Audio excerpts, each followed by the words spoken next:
Hello students, सृजन education में आपका स्वागत है। आज हम लोग पढ़ेंगे फोटोसिंथेसिस, यानी कि पौधे अपना खाना कैसे बनाते हैं। How plants prepare own food. इस पूरी दुनिया में एक प्लांट्स ही ऐसे लिविंग ऑर्गेनिज्म हैं जो अपना फूड खुद बनाते हैं। रेस्ट जितने भी लिविंग ऑर्गेनिज्म हैं वो किसी न किसी पर डिपेंडेंट हैं अपने फूड के लिए। तो आइए समझते हैं कैसे प्लांट्स अपना फूड बनाते हैं। सबसे पहले आपको पता होगा जो प्लांट्स होते हैं उनकी पत्तियां होती हैं, और हरी पत्तियां जो होती हैं उसमें एक ग्रीन पिगमेंट होता है, उसे हम कहते हैं क्लोरोफिल। और वो क्लोरोफिल काम क्या करता है कि जो सन की लाइट उस पर पड़ती है तो सनलाइट की जो एनर्जी है उसको वो ट्रैप कर लेता है, ठीक है। और उसका उपयोग होता है फूड बनाने में, फोटोसिंथेसिस में। तो सबसे पहले तो फोटो में दो शब्द आते हैं, इसको आप समझ लीजिए। फोटो का मतलब होता है लाइट, और सिंथेसिस का मतलब होता है प्रिपेयर, या टू प्रिपेयर लिख सकते हैं, प्रिपरेशन। तो फोटो यानी कि लाइट के द्वारा प्रिपेयर होना।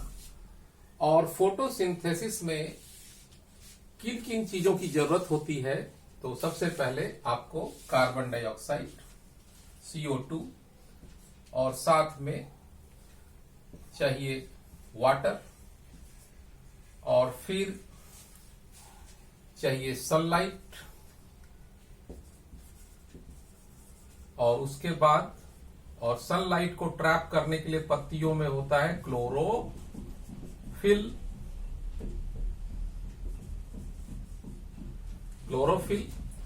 और ये जब आपस में रिएक्शन करते हैं, आपस में कंबाइन होते हैं, तो ये बना देते हैं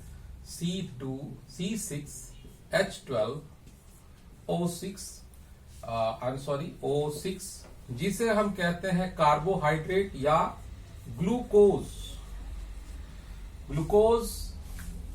it is a type of carbohydrate जो बनाया जाता है। और साथ में जब ये प्रोसेस होता है तो ऑक्सीजन बनता है। तो यही कारण है कि पौधे क्या करते हैं, हमारे एटमॉस्फेयर से कार्बन डाइऑक्साइड लेते हैं, वाटर के साथ रिएक्शन करते हैं, सनलाइट की एनर्जी यूज करते हैं और बना देते हैं ग्लूकोज। और ग्लूकोज को वो अपने ग्रोथ और मेंटेनेंस के लिए यूज करते हैं, और साथ में रिलीज करते हैं ऑक्सीजन, जो ऑक्सीजन हमारे लिए बहुत इंपॉर्टेंट है। यानी कि जितने भी अदर एनिमल्स हैं या ह्यूमन है उनके लिए ऑक्सीजन की आवश्यकता पड़ती है, क्योंकि आपको पता है कि ऑक्सीजन हम अपने सांस में लेते हैं। तो इस तरीके से ये रिएक्शन है फोटोसिंथेसिस का। तो अब सवाल ये उठता है कि कार्बन डाइऑक्साइड कैसे लेते हैं।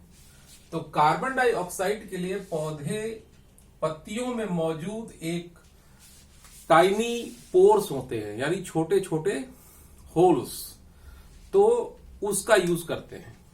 यानी कि उसे कहते हैं टाइनी पोर्स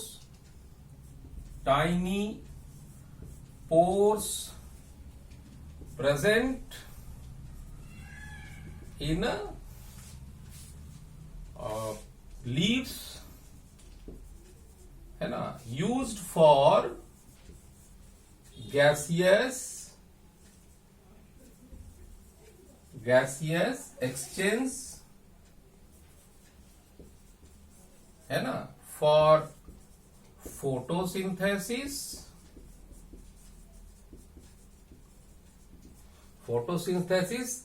और इस टाइनी पोर का एक नाम है, वो नाम है दैट इज कॉल्ड, ऐसे लिख सकते हैं, दैट इज कॉल्ड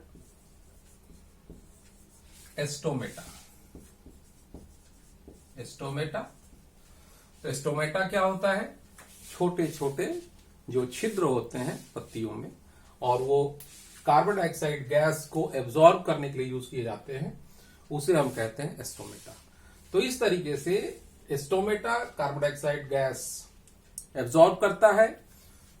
जड़ों से, प्लांट के जड़ों से वाटर की सप्लाई होती है, और सूर्य की रोशनी यानी सनलाइट जो है क्लोरोफिल ट्रैप करता है, और फिर बन जाता है ग्लूकोज यानी एक तरह का कार्बोहाइड्रेट, और साथ में रिलीज होता है ऑक्सीजन।